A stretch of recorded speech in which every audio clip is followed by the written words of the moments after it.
अस्सलाम वालेकुम जी। सुबह से आगे मैं बहुत खुशामदीद, मैं हूँ शिफा यूसुफ से और मैं हूँ वैस मंगलवाला। मेरी तरफ से भी आप सबको अस्सलाम वालेकुम। खुदा का शुक्र है कि उसने हमें आज की सुबह देखना नसीब फरमाई।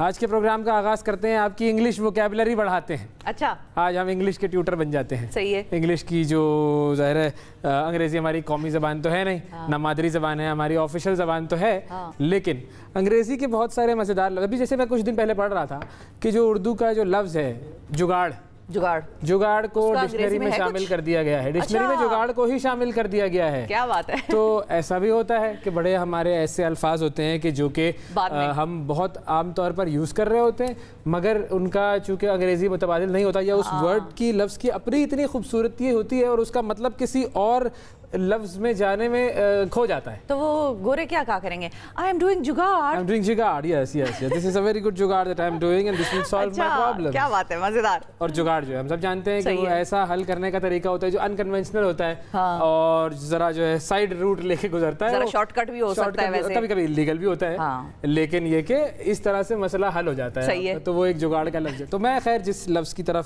आप लोगों की तवज्जो दिलाना चाह रहा था आज, वो लफ्ज़ जो है वो कुछ दिन पहले मैंने पढ़ा, क्लेप्टोक्रेट।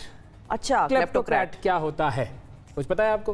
क्लेप्टोमेनियक तो मुझे पता है कि क्या होता है। क्लेप्टोमेनिया क्या होता है, यही बता दें। क्लेप्टोमेनिया जो है वो एक ऐसी बीमारी है कि आप ना चाहते हुए या चाहते हुए, जानते बूझते, अनजाने में चलते फिरते कोई चीज उठा लेंगे, अपने साथ ले जाएंगे। अच्छा। बेसिकली आपने चुरा लिया उसको। चुरा लिया, हाँ। तो वो आदतन जो चुराने का सिलसिला आप जिंदगी में करते रहते हैं, वो होता है क्लेप्टोमेनिया की बीमारी उसको। हाँ, तो बस उसी से क्लेप्टोक्रेट है। अच्छा। क्लेप्टोक्रेट जैसे डेमोक्रेट होता है ना, बिल्कुल बिल्कुल, वैसे क्लेप्टोक्रेट होता है। क्लेप्टोक्रेट वो रूलर होता है जो कि अपने मुल्क की दौलत को, अपने मुल्क की रिसोर्सेज को अपने फ़ायदे के लिए इस्तेमाल करता है, अपने पावर की वजह से चुराता है और उससे अपना फ़ायदा करता है। अच्छा। उसे कहते हैं क्लेप्टोक्रेट। बिल्कुल। अब आप खुद फैसला कर लें कि आपके ख्याल में क्लेप्टोक्रेट कौन है और कौन नहीं है। हर मुल्क के अपने अपने क्लेप्टोक्रेट होते हैं जिनकी दास्तानें आती रहती हैं। वो जो स्विस वाला जो मामला था, क्लेप्टोक्रेट बहुत सारे हैं। बड़े पाकिस्तानियों के नाम आए हैं, बड़े पाकिस्तानियों के नाम आए हैं, उसमें सियासतदान भी हैं, उसमें बड़े साबिक जर्नैल भी हैं, उसमें जो है मीडिया वाले भी हैं, बड़े नाम आए हैं। मतलब क्यों करते हो, मतलब क्या है? अब हम नाम भी क्या लेंगे, नाक कटवा देते हो यार। सारी दुनिया में है, जाए पढ़ ले, पता चल जाएगा आपको। नाक ही कटा देते हैं ना, मतलब क्यों करते हैं आप लोग ऐसे काम? ना किया करें, हल्का फुल्का छोटा मोटा चले, कभी कर लिया तो चले कर लिया। आप उकसा रही हैं उनको छोटा मोटा करने पर, वो भी क्यों कर लिया भाई? क्योंकि क्लेप्टोक्रेट आदत है ना। हाँ, तो आदत है तो अब वो जाएगी ही जाएगी। आदत जो है मैं अपने घर में किसी नौकर के लिए बर्दाश्त नहीं करूंगा। हाँ, मुल्क के लिए हम बर्दाश्त भी कर लेते हैं और फिर कहते हैं कि माफी भी दे दो, गैर मशरूत माफी का सिलसिला वो भी चलता है। लेकिन ये है कि क्यों करते हैं, मतलब ना किया करें ना, नाक कट जाती है हमारी। बस नाक उधर हम भीखे मांगते हैं कि कर्जे दे दो, भीख दे दो, और उधर हम जाके जो है वो क्लेप्टोक्रेटियां करते हैं। बिल्कुल, सीख जाएं आप लोग, सीधे हो जाएं, सीधे। ये तो थी क्लेप्टोक्रेट्स के हवाले से कुछ बातचीत। अब बाकी नाम आप खुद पढ़ लीजिए, जाकर देख लीजिए। हम अगर कुछ करेंगे तो शिकायत होगी। हम मौसम अर्ज कर देते हैं, आपको बताते हैं कि जी मौसम की सूरत हाल क्या है। जी, तो इस्लामाबाद से हम आगाज़ करते हैं। अच्छा, बादल छाए हुए हैं इस्लामाबाद में और कल तो बारिश भी खूब हुई है, रात भर तकरीबन बारिश होती रही। बिल्कुल, बड़ी अच्छी मौसम खुशगवार दोबारा से हो गया। हालांकि लोगों को डर खौफ आ गया था कि तो गर्मी आ गई है। बिल्कुल। तो बारिश हो रही है, जो लोग रूठे हुए हैं एक दूसरे से वो मान जाएं, बारिश का लुत्फ उठाएं। अच्छा, ओके, समझ नहीं रही आप। मैं मौसम ही बताता हूँ भाई, छोड़ें। नाजरीन, इस्लामाबाद कम से कम है 10 डिग्री सेंटीग्रेड, ज़्यादा से ज़्यादा टेम्परेचर जाएगा 16 डिग्री सेंटीग्रेड तक। लाहौर में कम से कम 12, ज़्यादा से ज़्यादा है 23 डिग्री सेंटीग्रेड। फिर है कराची में कम से कम 17, ज़्यादा से ज़्यादा टेम्परेचर होगा 31 डिग्री सेंटीग्रेड। फिर है जी पेशावर में कम से कम 10, ज़्यादा से ज़्यादा 17। और क्वेटा वाहिद वो शहर जहाँ पर सूरज नज़र आ रहा है, कम से कम है 3 डिग्री सेंटीग्रेड और ज़्यादा से ज़्यादा टेम्परेचर होगा 15 डिग्री सेंटीग्रेड। यह है जी मौसम की सूरत हाल। अब हम आते हैं कुछ ख़बरों की तरफ, और ख़बरों में आज सबसे पहले जो ख़बर है वो एक बड़ी अफसोसनाक ख़बर है। बिल्कुल, पाकिस्तान पीपल्स पार्टी के सीनियर रहनुमा और साबिक वज़ीर दाखिला रहमान मलिक साहब जो हैं वो इस्लामाबाद में इंतकाल कर गए हैं। उनकी उम्र 70 बरस थी और वो कोरोना से मुतासर होने के बाद तिब्बी मसाइल का शिकार रहे।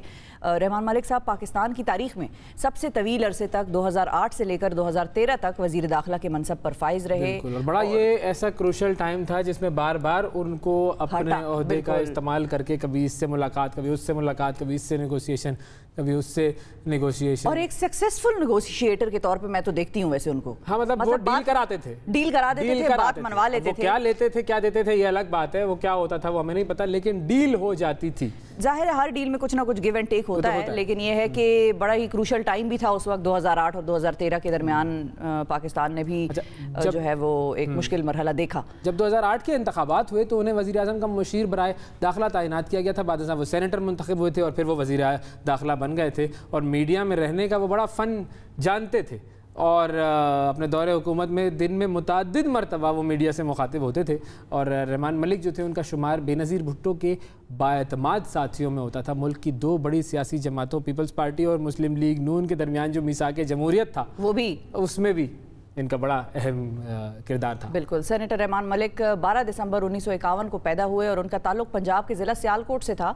कराची यूनिवर्सिटी से MSc शुमारियात की डिग्री हासिल की। रहमान मलिक साहब ने अपने करियर का आगाज़ फेडरल इन्वेस्टिगेशन एजेंसी, जिसको आज हम FIA भी कहते हैं, उससे बतौर डायरेक्टर किया था। और फिर बेनज़ीर भुट्टो जब जिला वतन हुई थी तो रहमान मलिक साहब भी जिला वतन हो गए और उनके साथ ही वो वापस आए थे। फिर वजारत दाखिला से सुबकदोश होने के बाद वो सेनेट की जो कायमा कमेटी थी दाखिला की, उसके चेयरमैन भी रहे थे और पीपल्स पार्टी की इत्तेहादी हुकूमत में वो पीपल्स पार्टी और MQM के दरमियान इख्तलाफात की सूरत में पुल का किरदार अदा करते थे। कभी एक कदम यहाँ होता था, एक कदम लंदन में होता था उनका, तो वो भी बड़ा जो है वो उनका एक अहम किरदार था। फिर दहशत गर्दी के खिलाफ जो जंग थी उसमें रहमान मलिक ने कानून नाफिज करने वाले इदारों के साथ मिलकर बड़ा काम किया, उनके किरदार को बड़ा सराहा जाता रहा है। कराची यूनिवर्सिटी ने उनको PhD की एजाज़ी डिग्री दी थी, जबकि हुकूमत ने भी दहशत गर्दी के खिलाफ जंग में उनकी खिदमत पर उन्हें सितारा शुजात और निशान इम्तियाज़ से नवाजा था। कई किताबें भी उन्होंने लिखी थी, Modi war doctrine, Daesh, top 100 investigations, ये वो किताबें हैं जो कि उनकी किताबें जो उन्होंने लिखी थी। इसके अलावा भी कई किताबें हैं।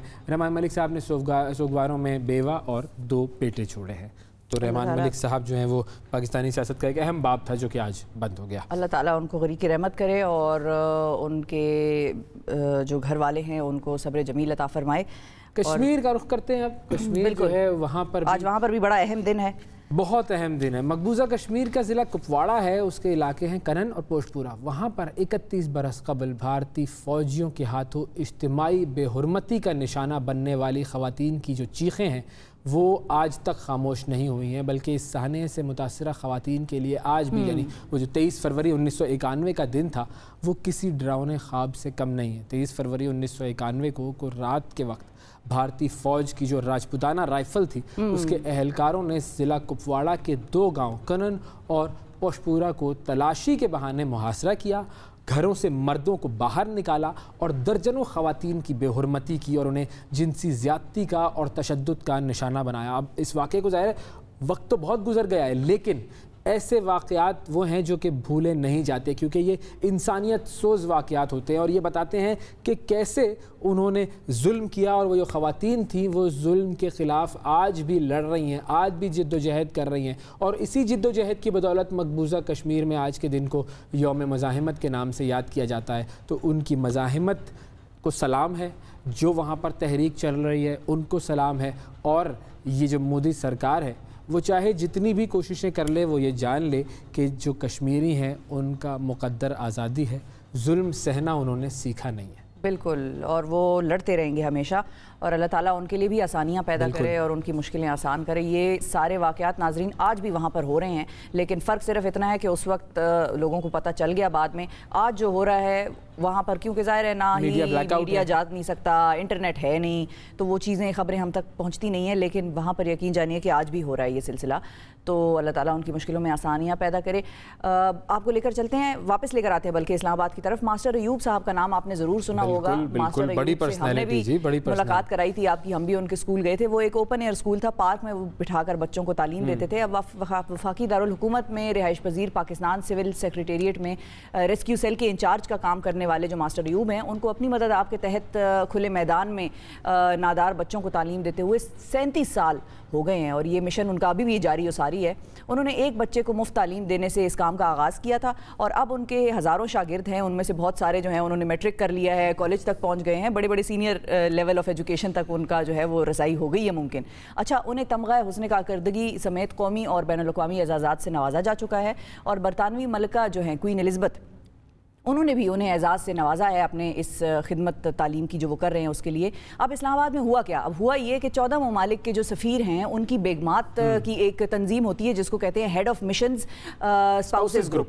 उन्होंने मास्टर अयूब की माली मदद की ताकि वो बच्चों को तालीम का सिलसिला जो है वो जारी रख सकें। अब ये तंजीम तुर्क सफ़ीर मुस्तफ़ा यर्दुकुल जो हैं उनकी अहलिया ज़ातुमीरा यर्दुकुल की क़यादत में काम कर रही है और तुर्क सफ़ीर की अहलिया ने कलिनरी, अपनी एक उनकी किताब है कलिनरी डिप्लोमेसी, उसकी फ़रोख्त से कुछ रकम जमा की थी जो कि स्कूल के मास्टर अयूब को उन्होंने दे दी ताकि यहाँ पर पढ़ने वाले बच्चों की तालीम के अखराजात जो हैं वो पूरे किए जा सकें। इसके अलावा कुछ सफ़रा की जो बेगमात है उन्होंने अपनी ज़ाती जेब खर्च से मास्टर अयूब की मदद की है। तंजीम की तरफ से अगर आपको मैं बताऊं कि दिया क्या गया तो मास्टर अयूब को 3,70,000 रुपये अतिया किए गए। आज़रबाईजान के जो सफ़ीर हैं खज़र फरहादोफ, उनकी अहलिया मैडम तराना जो हैं उन्होंने स्कूल के बच्चों के लिए अपनी जानिब से 180 बैग्स ख़रीदे और यमनी जो सफ़ीर हैं उनकी अहलिया फौजिया साहिबा जो हैं उन्होंने बच्चों के लिए स्वीट्स का इंतज़ाम किया। कैंडीज़ बच्चों को बड़ी पसंद होती हैं। फिर तंजीम ने जो है वो इस्लामाबाद का एक निजी होटल है उनकी शराकत दारी से खुसूसी शुक्रिया अदा करते हुए उन बच्चों के लिए फ्रूट केक्स बनवाए और फ्रूट केक्स के 180 बॉक्सेस जो हैं वो वहाँ पर जाकर बच्चों में डिस्ट्रीब्यूट किए। फिर तुर्क सफ़ीर की जो अहलियाँ हैं मास्टर अयूब को किताबें और कॉपियों का भी एक पैकेट जो है उन्होंने अतिया किया। तो बड़ा काम उन्होंने किया है मास्टर अयूब और तालीम के हवाले से और ये हम सब की कोशिशें हैं, हम सब की काविशें हैं। अगर हम इस तरह के इनिशिएटिव्स को गाए बगाए सपोर्ट करते रहेंगे तो ये इनिशिएटिव्स चलते रहेंगे, उनका भी हौसला बढ़ेगा और अगर ऐसी चीज़ों में भी हम आगे ना बढ़ सकें तो फिर क्या फ़ायदा है ज़िंदगी का। पाकिस्तानी तो खैर आपको पता है कि हम तो करते ही हैं, बिल्कुल मामले में बड़े आगे हैं और ज़ाहिर है इस तरह के जो प्रोजेक्ट्स चल रहे हैं वो ऐसे प्रोजेक्ट्स हैं कि जो कि बहुत बड़े बड़े प्रोजेक्ट्स हैं। लगता है कि उनकी ज़रूरत पूरी नहीं होगी लेकिन उनकी ज़रूरत कैसे अल्लाह ताला पूरी करता है, बंदों के ज़रिए वो सारा मामला बनता है और बड़ा ज़बरदस्त काम हो रहा है। अच्छा, एक तनाज़ा है उसके बारे में भी आपको मैं बताऊँ। अच्छा जी, ये तनाज़ा है जी कंज्यूमर कोर्ट का तनाज़ा। हो जी, ये जो आप कपड़े रोजाना पहनती है ना नए नए, जो आप कहाँ पुराने भी मैं पहनती हूँ। मैं तो प्रमोट करती हूँ इस चीज़ को कि हम रिपीट करें कपड़े अपने और ये भी एक पैसे का ज़िया और इसराफ के उसमें आता है जुमरे में कि आप एक जोड़ा एक ही दफ़ा पहने और फिर कहें डिस्कार्ड कर दो भाई। तो ऐसा नहीं करना चाहिए। नहीं, आप ऐसा करते थे? नहीं करूंगा। नाज़रीन देखें कितना अमीर आदमी है ये मुंह और मसूर की दाल। अच्छा ठीक है जी, लेकिन कपड़ों की खराब सिलाई क्यों की? ये था मुद्दा, ये था सवाल। आपके कपड़े थे? मेरे कपड़े नहीं थे। अच्छा। कंज्यूमर कोर्ट जो थी उसने दर्जी पे किया है जुर्माना। लाहौर की कंज्यूमर कोर्ट है ये, सारिफ अदालत, उन्होंने दर्जी पे जुर्माना किया है। शहरी के ख़राब कपड़े सीने पर दर्जी को जुर्माना कर दिया गया है। शहरी ने अदालत में दायर की गई दरख्वास्त में ये मौक़िफ़ अपनाया था कि दर्जी ने कई दिन ताख़ीर से सूट दिए, फिर ठीक सिलाई भी नहीं हुई थी। और ये हम सब का मसला है, ये सब का मसला है ख़वातीन का, तो ये बहुत बड़ा मसला है। तो शहरी के मुताबिक दर्जी की वजह से करीबी दोस्त की शादी में शिरकत ना कर सका। ओके, ये असल मुद्दा है। हाँ, कपड़े खराब हुए तो वो नहीं हो सका, तो रेपरकशन था उसका। हाँ, बिल्कुल बिल्कुल। तो वो फिर उसको केस गया ये कंज्यूमर कोर्ट में और उसको जुर्माना हुआ है दर्जी को 51,800 रुपए। अच्छा, खराब गलती करो गड़बड़, बहुत ज्यादा वैसे जुर्माना। कंज्यूमर कोर्ट वालों को बुलाना चाहिए किसी दिन, हमें बताएं हम कैसे कंज्यूमर कोर्ट में राब्ता कायम करें और मुख्तलिफ जो मामलात हैं ये वहाँ से हमें पता चलेंगे, लोगों को भी गाइडेंस। किसी चीज़ की खराब क्वालिटी हो, खराब जो है वो उसका मटेरियल यूज हुआ हो तो आप लोग कंज्यूमर कोर्ट जा सकते हैं। नाज़रीन, हमारे यहाँ तो इस चीज़ का रिवाज जरा कम है, लेकिन अगर वहाँ पर फैसले इस तरह से हो रहे हैं और ऐसे ज़बरदस्त हो रहे हैं तो आपको जाना चाहिए। बिल्कुल। अच्छा, एक तो ये तनाज़ा था और एक और तनाज़े का भी मैं जिक्र करूं। वो जो तनाज़ा था वो आपको पता है चल रहा है यूक्रेन और रशिया के दरमियान। सारी दुनिया जो है वो उसी तरफ देख रही है कि क्या हो रहा है, इन दोनों मुल्कों में कशीदगी बढ़ती जा रही है। उसी की वजह से जो पेट्रोल है उसका जो बहरान है वो भी बढ़ता जा रहा है, बहुत ज़्यादा उसकी कीमत हो गई है, $100 तक पहुँच गई है बैरल की कीमत। तो ये सारे मामलात हो रहे हैं। अब ये हुआ है कि जो यूक्रेन की वजारत ख़ारजा है उन्होंने एक एलामिया भी जारी किया है और एक स्टेटमेंट जारी किया है जिसके अंदर उन्होंने बताया कि इस वक्त ये सूरत हाल कशीदा है सारी दुनिया से। उन्होंने कहा है कि भाई इस मामले को हल करवाया जाए। अच्छा, और जो पाकिस्तान में जो सफ़ीर हैं यूक्रेन के, उन्होंने भी अपने एक बयान में इमरान खान साहब से मदद का कहा है कि जी वो क्योंकि अब जा भी रहे हैं रशिया, आज वो चले जाएंगे, आज चले जाएंगे। तो अब सिलसिला ये है कि उन्होंने कहा है कि जी क्योंकि आपकी इस वक्त एक स्टैंडिंग है इमरान खान साहब की, एक वर्ल्ड लीडर्स के तौर पर, बड़े लीडर्स के तौर पर उन्हें माना जाता है और बड़े लीडर का उनका एक मर्तबा है और सारी दुनिया जो है वो उनकी तरफ बहुत सारे मामलात में देखती है। तो इसीलिए उन्होंने इमरान खान साहब से भी अपील की है कि जी इस मसले को हल करने के लिए हमारी मदद करें। अच्छा, और उसकी एक रीज़न ये भी है वैसे कि हम इमरान खान साहब का स्टांस हमेशा एंटी फोर्स रहा है। हर चीज़ में पीस, डायलॉग, बैठकर बातचीत, इसी चीज़ को प्रमोट किया है, तो इसलिए भी गालिबन ये दरखास्तें इमरान खान साहब की तरफ ज़्यादा आती हैं कि भाई हमारे तनाज़े को हल करें और पीसफुल तरीके से करें, क्योंकि इस मरतबा इमरान खान साहब ने ये बात भी कही है ना कि हमने चूँकि पहले मुख्तलिफ ब्लॉक्स का हिस्सा हम बने थे और मुख्तलिफ ब्लॉक्स का हिस्सा बनने के बाद हमने नुकसान उठाया, तो हमें अब न्यूट्रल रहकर जो है वो ये तमाम स्ट्रेटजी को कंट्रोल करना होगा। और हमेशा वो जो बात उन्होंने की है अफगानिस्तान के मसले के हवाले से भी किसी अमन से बैठकर बातचीत के साथ ये मसला हल होगा और वैसा ही और आखिर में पूरी दुनिया उधर ही आई, फिर वो उधर ही टेबल पे ही आई। नाजरीन, तो इमरान खान साहब का जो आज का दौरा है रूस का, ये भी बड़ी अहमियत का हामिल है। 23 साल बाद पाकिस्तान का कोई लीडर जो है वो बायलैटरल विजिट पर रशिया जा रहा है। बहुत सारे लोग जो माशाल्लाह पढ़े लिखे अक्लमंद लोग होते हैं ना, अक्लमंद आप समझ लें, दानिश्वर तज्जियाकार वगैरह वगैरह, वो कह रहे हैं भाई ये देखें क्या मामला चल रहे हैं और ये रूस जा रहे हैं। अरे भाई अभी अगर मिसाल के तौर पे रूस का दौरा कैंसिल करेंगे तो रूस से भी फट डालें हम क्या? नहीं, रूस से भी फट डालें, अपनी दुनिया में सुबकी अलग करवाएं, खामखा एक खबर बनेगी। अच्छा है कि वजीर आजम ऐसे सिचुएशन में वहाँ जा रहे हैं, पीस की बात करेंगे, क्या पता कोई इसका हल निकल आए तो हमें उसका क्रेडिट मिल जाएगा। आप लोग तो अपॉर्चुनिटी को समझते नहीं है ना। ये लोग देखिए, बुग़्ज़ का कोई इलाज है नहीं है, कोई इलाज नहीं है, ब्रेक का कोई इलाज है, हाँ ब्रेक का भी कोई इलाज नहीं है। लेकिन यहाँ पर इस पॉइंट पर नाज़रीन मैं ये कहूँगी कि दुआ करें अपने मुल्क के लिए। कोई लीडर या ये मनसब हमारे मुल्क का है जिस पे वजीर आजम साहब जाएंगे, इसी को रिप्रेजेंट कर रहे हैं। वो कोई भी वजीर आजम हो, हाँ बिल्कुल, चाहे वो नवाज शरीफ हो, चाहे वो जरदारी हो, ऐसा अहम किरदार अदा कर रहे हो, इमरान खान साहब, सारी दुआएं उनके साथ हैं। बिल्कुल, ये नहीं है कि इमरान खान साहब जा रहे हैं तो हम कहें कि जी वो जा रहे हैं, अच्छी बात है। बाकी जो भी इस वक्त अपोजिशन पार्टी वाले हैं, अगर वो भी वजीर आजम हो के मरतबे पर होते, उनकी भी हुकूमत होती है और अगर उस तरह का दौरा होता तो ये एक अहम दौरा बिल्कुल, और पाकिस्तान के लिए बड़ी अहमियत का हामिल है। सिचुएशन ऐसी अगर हो खास तौर पे तो वक्फे का भी कोई इलाज नहीं है, ये एक तनाज़ा है। नाजरीन, इस तनाज़े को भी कुछ हम हल करने की कोशिश करेंगे। एक वक्फा लेते हैं, उसके बाद दोबारा मिलते हैं।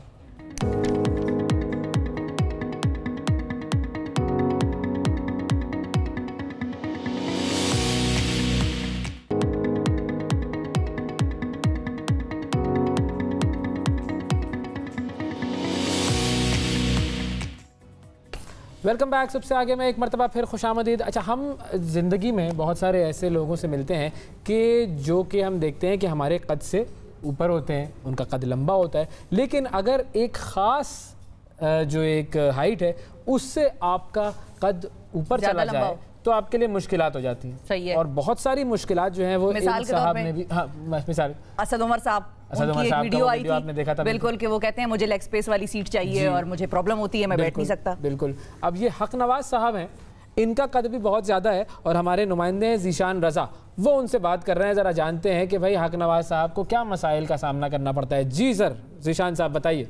हमारे साथ जो है वो पाकिस्तान के लंबे तरीन जो हैं वो शख्स मौजूद हैं और हक नवाज इनका नाम है, बहावलपुर से इनका ताल्लुक है। ये झंग पहुंचे हैं डिस्ट्रिक्ट बार रूम में और हमारे साथ मौजूद हैं, इनसे बात करते हैं। अच्छा हक नवाज साहब, आप बहुत मुश्किल जो है वो ज़िंदगी गुजारने पर मजबूर हैं, क्या मसाइल हैं आपके, क्या मुश्किलात का सामना है आपको? जी बिस्मिल्लाहिर्रहमानिर्रहीम, मैं हक नवाज है, मेरा ताल्लुक बहावलपुर से।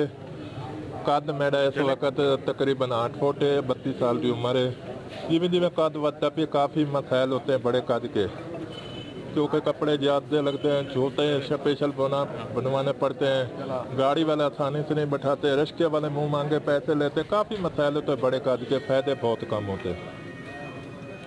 हक नवाज हमारे साथ मौजूद है, उनका कहना है कि उनको काफ़ी मसाइल का सामना है। हुकूमत से इनका मुतालबा है कि इनको जो है वो गाड़ी दी जाए, क्योंकि बस में ये सफ़र नहीं कर सकते हैं और काफ़ी इनको मुश्किलात का सामना है। आर्डर पर इनको जो है वो अपने कपड़े और जूते जो हैं वो तैयार करवाना पड़ते हैं और काफ़ी महंगे जो है वो दामों इनको जो है वो हर चीज़ तैयार करवाना होती है और काफ़ी इनको मुश्किलात का सामना है। इनका कहना है कि इनके लिए जो है वो कोई वजीफ़ा मुकर्रर किया जाए ताकि जो है इनकी जो ज़िंदगी में मुश्किलात हैं उसमें कमी आ सके। ये इस वक्त बार रूम में पहुंचे हैं और यहाँ पर जो लोग हैं वो यहाँ पर आ रहे हैं, वुकला हैं और काफ़ी सारे लोग यहाँ पर इकट्ठे हो गए हैं और इनके साथ सेल्फियाँ बना रहे हैं। और तवील अलकामत जो हमारे साथ हक नवाज मौजूद हैं और उनका ये कहना है कि अगर थोड़ी सी हुकूमती तवज्जो मिल जाए तो मेरे लिए जो आने वाली ज़िंदगी है उसमें जो मुश्किलात हैं वो कम हो सकेंगी। जी अच्छा, ये देखिए, ये इनके मसाइल तो हैं।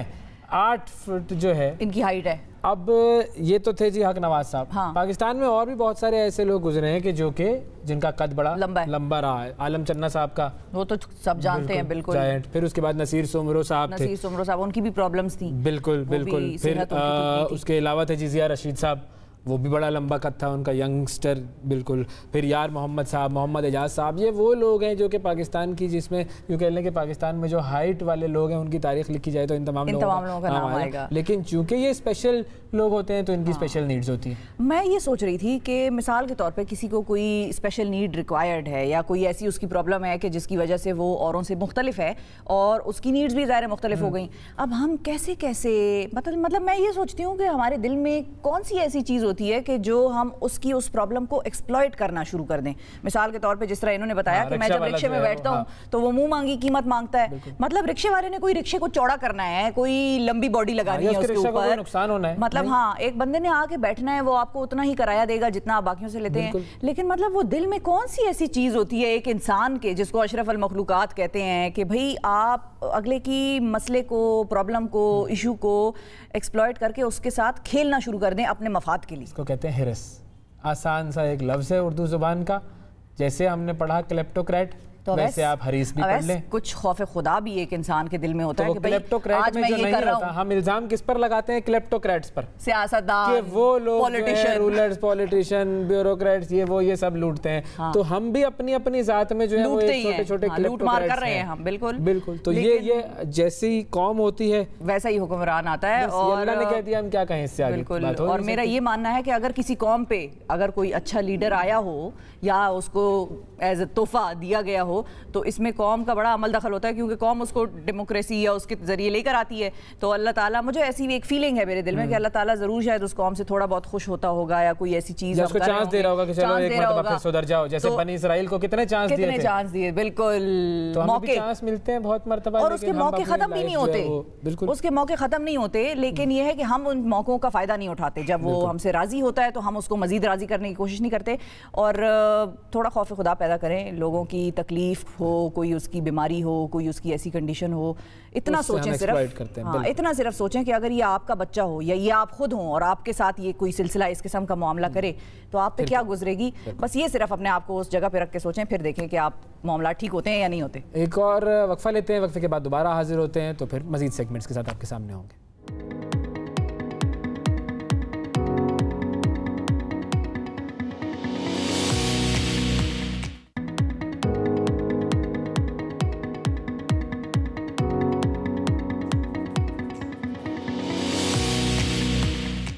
वेलकम बैक जी। पाकिस्तान में 2021 में दिए गए CSS के इम्तिहानात का हतमी नतीजा सामने आया तो कामयाब होने वाले उम्मीदवारों में एक नाम ऐसा भी था जो अपनी कम्युनिटी में इस मकाम तक पहुंचने वाला पहला शख्स था। सिंध के ज़िला बदीन से ताल्लुक़ रखने वाले राजेंद्र मेघवार जो हैं, उनका नाम सेंट्रल सुपीरियर सर्विसेज के इम्तिहान में कामयाबी के बाद police service of Pakistan PSP में तजवीज़ किया गया और उन्हें इब्तदाई तौर पर असिस्टेंट सुपरिटेंडेंट पुलिस के ओहदे पर तैनात किया जाएगा। ASP राजेंद्र मेघवार 22 साला नौजवान हैं, पाकिस्तान में हिंदू कम्युनिटी से ताल्लुक़ रखने वाले पहले ASP ऑफिसर हैं। किस तरह इस इम्तिहान की तैयारी की, कितनी मुश्किलात से इस मकाम तक पहुंचने में कामयाब हुए और अब आगे उनके क्या इरादे हैं, राजेंद्र मेघवार साहब हमारे साथ मौजूद हैं। अस्सलाम वालेकुम राजेंद्र। वालेकुम सलाम जी। वालेकुम सलाम। राजेंद्र साहब, बहुत बहुत मुबारक हो सबसे पहले तो आपको कि आपने एक तो ये CSS का इम्तिहान पास किया, फिर दूसरा ये कि आप अपनी जो हिंदू कम्युनिटी है, हमारी जो हिंदू बरादरी है, उसमें पहले ASP ऑफिसर बने, तो डबल मुबारकबाद हो आपको। खैर मुबारक सर। तो ये बताइए अपनी ज़रा स्टोरी कि आप कैसे CSS की तरफ आए और कैसा आपका ये सफ़र रहा। मेरा ये था कि इंटरमीडिएट तक तो मैंने अपने होम डिस्ट्रिक्ट से एजुकेशन हासिल की। Then when I went into university, मेरी ग्रेजुएशन जो है वो इंग्लिश लिटरेचर से है, तो वहाँ पे ये था कि थोड़ा बहुत माहौल भी था और शौक़ भी था मेरा। हमारे पहले जो हिंदू DMG अफसर थे सर धर्मू भवानी साहब, उनसे इंस्पिरेशन मिली, उनको देखा और उनका बड़ा एक चार्मिंग लुक था, तो दिल ने भी किया कि ये मैं भी जो है CSS अफसर बनूं एंड जो है आगे आऊं, और अल्लाह ने बड़ा करम किया माशाल्लाह। तो ये बाकी जो लोग हैं आपकी कम्युनिटी के, अगर हम हिंदू कम्युनिटी की बात करें और ख़ास तौर पर सिंध की जो हिंदू कम्युनिटी है, उनका रुझान क्यों नहीं है CSS के इम्तिहानात की तरफ? हाँ देखें, इसमें ये है कि एक तो इतनी अवेयरनेस नहीं है और करियर काउंसलिंग भी नहीं होती एज सच कोई। सिंध में वैसे भी तलीम का मयार इतना कोई ख़ास नहीं है, और जो ये जो कम्युनिटीज़ हैं मेघवाड़, कोली, भील, जिनका ताल्लुक बदीन, थरपारकर, सेजावल, ठट्टा इस एरिया से जो लोग हैं उनमें बेसिकली कोई एजुकेशन का इतना ख़ास कोई मयार नहीं है और पावर्टी स्ट्राइकिंग है। आप देखेंगे ना कि थरपारकर और बदीन में आपको सबसे ज़्यादा जो है सुसाइड रेट भी यहाँ पर ही मिलेगा। तो ये है कि करियर काउंसलिंग विथ और राइट गाइडेंस तो आप कैसे आए इस तरफ? मोटिवेशन उनको मिलती आपकी क्या मोटिवेशन थी ज़िंदगी में, और आपने कोई और भी सर्विस ज्वाइन कर सकते थे? सुपीरियर सर्विसेज का एग्ज़ाम क्यों आपने देने को तरजीह दी? पुलिस में आना चाहते थे इसलिए या कोई और वजह थी? इसमें ये था कि देखिए मेरे जो वालिद साहब हैं, he was the first graduate from our family और वो डॉक्टर हैं। माशाल्लाह। तो उनका बड़ा रोल रहा है मेरी जो है कामयाबी में। तो वालिदैन की इंडिविजुअल कोशिश भी थी मुझ पे कि भाई, और मेरा ख़ुद का शौक़ भी था कि CSS पास करना है और पुलिस सर्विस में आना है। तो अब डिपार्टमेंट आपको यही पसंद था या किसी और में जाना चाहते थे और मेरिट में आप PSP में फॉल कर गए? हाँ, ये है कि मेरा शौक़ जो था ना वो स्टार्ट से शुरू से ही लेके PSP में था। लेकिन मैंने जो है जब इंटरव्यू की तैयारी हो रही थी तो मैंने फ़र्स्ट पे DMG पैस रखा था, दैन पुलिस सर्विस रखा था और अल्हम्दुलिल्लाह शौक़ अल्लाह ने रख लिया और आई एम इन। हाँ, आपने DMG रखा था। मैं यही पूछने वाली थी कि लोग सबसे पहले जो CSS देते हैं वो कहते हैं मैंने DCAC लगना है। हाँ ऐसा ही है ऐसे, लेकिन अल्लाह ने करम किया कि शौक़ उन्होंने रख लिया हमारा। चले, पुलिस वाले भी बड़े जो है वो रोबो दबदबा होता है, उनका भी बड़ा इख्तियार होता है। नहीं, बस रोब दबदबा अपनी जगह पे, लेकिन अल्टीमेटली आपने एज अ सिविल सर्वेंट सर्व करना है पाकिस्तान में बिल्कुल बिला तफरीक। और जी हाँ, ना आप अगर सिविल सर्विस में आते हैं तो you are neither Hindu nor Muslim are Christian, you are just a Pakistani and I am proud to be a Pakistani. माशाल्लाह माशाल्लाह, यही जज्बा है। ज़ाहिर हमने तो एक ज़राए मजाक ये बात की थी कि भाई बड़ा रोब दबदबा होता है, लेकिन ज़ाहिर है असल मकसद ये है कि आप इस मुल्क की खिदमत कर सकें। और जो हिंदू कम्युनिटी की हम बात कर रहे थे, ज़्यादातर जो हिंदू कम्युनिटी है सिंध की, उनमें से बहुत सारे ऐसे लोग हैं जो कि डॉक्टर्स बनते हैं। तो वो रुझान इस कम्युनिटी में बहुत ज़्यादा मौजूद है। लेकिन अब पूरी उम्मीद है कि आपके बाद जो है वो CSS में भी आएंगे। तो फाइनली आगे क्या इरादे हैं आपके? अब आगे बस ट्रेनिंग्स होंगी हमारी और एंजॉय भी करेंगे ट्रेनिंग्स को, और पुलिस सर्विस है, यकीनन चैलेंजेस भी होंगे, लेकिन man is born to face the challenges और इंशाल्लाह सर्व करेंगे लोगों को और बिला तफरीक। तो अपनी प्यारी खूबसूरत सिंधी ज़बान में अगर आप पाकिस्तानी कम्युनिटी को और जो आपकी बरादरी है, हिंदू बरादरी हमारी, उसको कोई मैसेज देना चाहें सिंधी ज़बान में, तो वो क्या होगा? सिंधी ज़बान में ये होगा कि अच्छा आप कह रहे हैं कि सिंधी में बोलूँ मैं? जी जी, सिंधी में ॻाल्हायो बा। अच्छा जी अच्छा, वो यार इहो आहे जो ॾिसो हार्डवर्क कयो ऐं कंसिस्टेंटली कयो ऐं कामयाबी त अल्लाह जे हथ में आहे ऐं अल्लाह साईं कंहिंजो बि लेबर नथो रखे। So keep working hard and consistently, इंशाल्लाह कामयाबी अवांजा कदम चूमदी। इंशाल्लाह जी, और अल्लाह ताला आपको मजीद कामयाबियों से नवाजे। पाकिस्तान की पुलिस में आपका एक अहम किरदार हो और उसके इमेज को बेहतर करने में, लोगों की उसकी तरफ से मदद करने में आपकी मददगार हो पुलिस भी, और आप पुलिस के मददगार हो। थैंक यू सर, बहुत शुक्रिया आपका। और हमारे साथ ASP साहब नाजरीन मौजूद थे, मैं राजेंद्र मेघवार साहब, और मज़ा आया बात करके। यही वो लोग हैं, पाकिस्तान का यूथ यही है जो आगे मुल्क को लेकर जाएगा, और इसी के हाथ में ये आप ये जान लें कि इसी यूथ के हाथ में पाकिस्तान का मुस्तकबिल है। ये पुराने लोग या जो भी हमारे आबा अजदाद हैं वो कर गए जो करना था। अब इन्होंने करना है, बिल्कुल अब इन्होंने करना है। वक्फा लेते हैं, वक्फे के बाद दोबारा हाजिर होते हैं।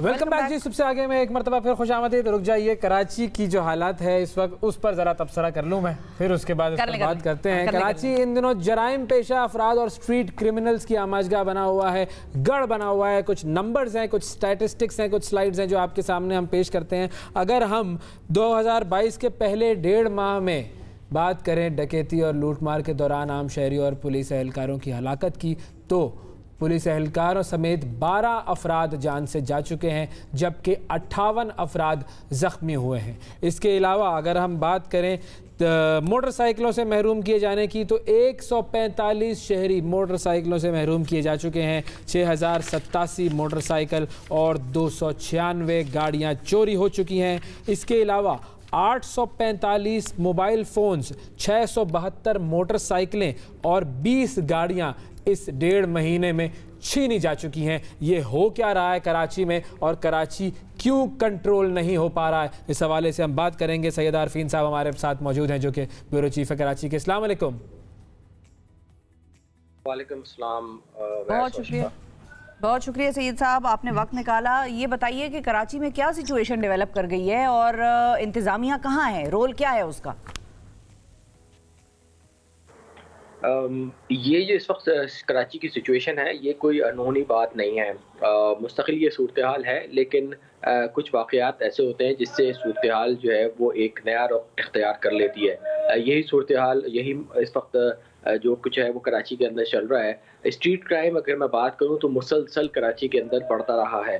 अभी कुछ शायद कल ही वज़ीर आला सिंध मुराद अली शाह साहब ने कहा कि 2013 का जो ऑपरेशन कराची में शुरू किया गया, जो अभी तक जारी है, और उसके अंदर मैंडेट नहीं था स्ट्रीट क्राइम को कंट्रोल करने का। हैरत अंगेज़ तौर पे मैं आपको बताऊं कि उस दौरान भी जिस वक्त ये कराची ऑपरेशन चल रहा था, आज कोई तकरीबन 2013 से आज 22 हो गए, 7-8 साल गुजर चुके हैं। इस दौरान मुसलसल जो ग्राफ है स्ट्रीट क्राइम का वो ऊपर की जानिब जाता हुआ हमें दिख रहा है। अब इस तरीके से होने लगा है कि लोगों ने अपने CCTV बहुत सारे जगहों पे लगा लिए हैं, उनकी वीडियोस अब बहुत ज़्यादा आने लगी हैं, या बहुत ज़्यादा ये कहना चाहिए कि उसके बारे में अब कराची का, अगर मैं ये कहूँ, ये बात गलत नहीं होगी, कि कराची का हर शहरी बिल वास्ता या बिला वास्ता, यानी डायरेक्टली या इनडायरेक्टली स्ट्रीट क्राइम का शिकार है। यानी अगर मैं शिकार हूँ या अगर मैं शिकार नहीं हूँ तो किसी और मेरा जानने वाला कोई दोस्त अहबाब लाजमी और लाजमी इस चीज़ का शिकार हो चुका होगा, बिल्कुल गुजरा होगा। और खाली ये बाज़ लोग तो 2-2 दफ़ा, 3-3 दफ़ा, 4-4 दफ़ा जो है वो लुट चुके होते हैं। और अब लोगों ने इतनी दफ़ा लुट चुके हैं कि बाज़ लोगों ने तो जो एंड्रॉयड फ़ोन होते थे या जो महंगे फ़ोन होते थे उनको रखना छोड़ दिया है, और अब जो छोटे बटन वाले फ़ोन होते थे उनको रख के अब चलते हैं। लेकिन आरफीन भाई, ये भी होता है कि जो कल की जो सूरत हाल है, जिसके अंदर शेख रशीद साहब ने कहा कि हम रेंजर्स को थानों में भी भिजवाने के लिए तैयार हैं अगर सिंध हुकूमत कहे, और उसके बाद वज़ीर आला साहब ने कहा कि जी मुझे पता नहीं है इस बयान का, और इस तरीके से प्रेस कॉन्फ्रेंसों से हुकूमतें नहीं चलती, तो इस कराची के शहर के लॉ एंड ऑर्डर की जिम्मेदारी अगर वज़ीर आला की नहीं है, सिंध के IG की और कराची के हेड ऑफ पुलिस की नहीं है, तो फिर किसकी है? कौन करेगा ये? देखें, ये मेरे ख्याल से अगर आप मुझे इजाज़त दें तो मैं इतना कह सकता हूँ कि वज़ीर दाखिला साहब ने जो बात की है उनको भी अंदाज़ा था कि इसका रिस्पॉन्स क्या आएगा। ये किसी सूरत नहीं हो सकता कि जो सिंध हुकूमत है वो अलाउ कर दे रेंजर्स को कि वो आके थानों के अंदर बैठ जाए। और कोई पहली दफ़ा होगा क्या? ये पहली दफा तो नहीं हो रहा कि कराची में रेंजर चले गए हैं, मतलब वहाँ पे तो जो हालात रहे हैं, की बात कर रहे हैं। अच्छा, लेकिन ये है कि अगर पॉसिबिलिटी है इस चीज से मसला हल होता है तो व्हाई नॉट? मेरा ख्याल है ये मामला इतना सादा सा नहीं है शिफा, जिस तरह से समझा जा रहा है कि आप रेंजर्स को ले जाके और थानों के अंदर बैठा देंगे। इसकी लीगैलिटी देखनी पड़ेगी।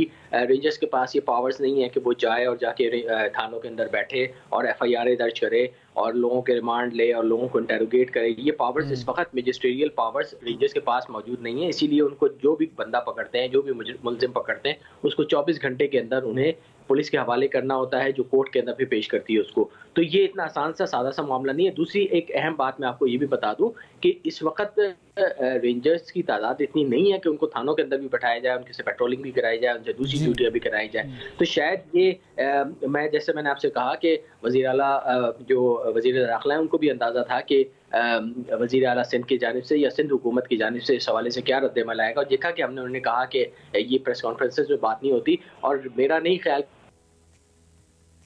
जी। अच्छा, राब्ता थोड़ा सा हमारा सैयद आरफीन से मुनक़ता हो गया, लेकिन हम दोबारा ले रहे हैं उनको लाइन पे।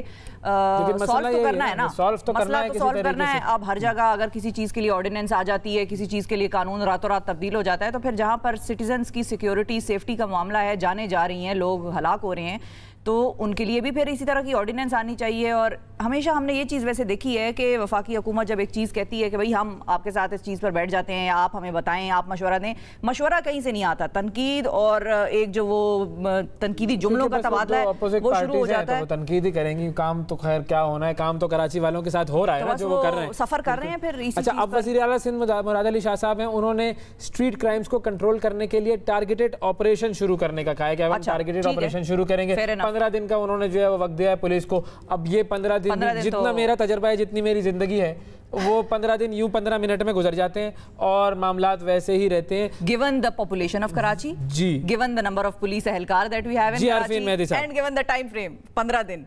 सर, ये जो मुराद अली शाह साहब ने अब जो एक टारगेटेड ऑपरेशन शुरू करने का कहा है और 15 दिन का टाइम दिया है पुलिस को, तो वो क्या इकदामात हैं जो होंगे?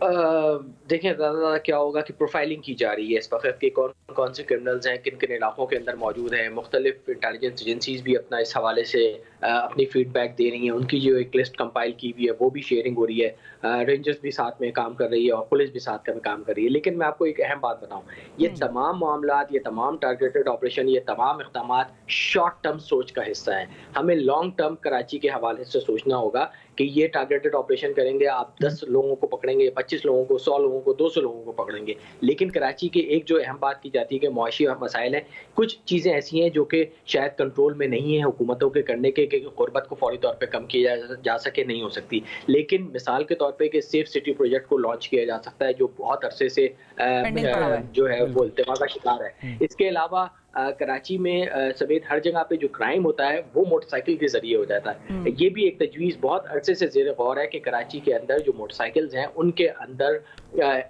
जो ऐसी चिप्स लगाई जाएं जिनको मॉनिटरिंग कर लिया जाए या उनके अंदर ट्रैकर लगा दिया जाए। तो ये अभी कुछ ऐसे इक़दाम करने की जरूरत है कि जो अगर नहीं किए जाएंगे तो ये मामलात नहीं हो सकते। दूसरी चीज ये बहुत शुक्रिया अदा करेंगे सैयद आरफीन साहब, आपने वक्त निकाला। माजरत के साथ हमारा वक्त प्रोग्राम का जो है इस सेगमेंट का ख़त्म हो गया, हमें जाना है न्यूज़ हेडलाइंस की तरफ।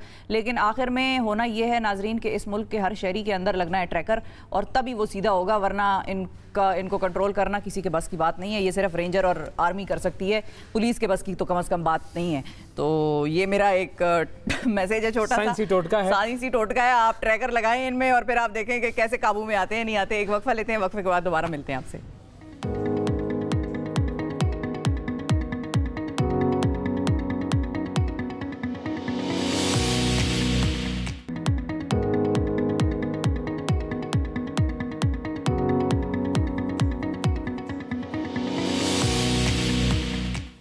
Welcome back. 1990 की दिहाई में इंतहाई शोहरत हासिल करने वाले पाकिस्तानी गुलकार अली हैदर मुनफरिद आवाज़ और अंदाज के मालिक हैं। बहुत कम उम्र में उन्होंने गुलकारी का आगाज़ किया था और पहला एल्बम था उनका जाने जान, 1988 में वो रिलीज़ हुआ था। उनका गाना था पुरानी जीन्स, जो कि 1993 में उनके एक एल्बम का हिस्सा था और हर नौजवान ने वो गाया। हर एक के लिए वो इस कदर गाना ऐसा नौजवानों का कौमी कराना था। हाँ, हर एक ने वो पुरानी जीन्स पहनी हुई थी। बिल्कुल, हर एक ने वो पहनी।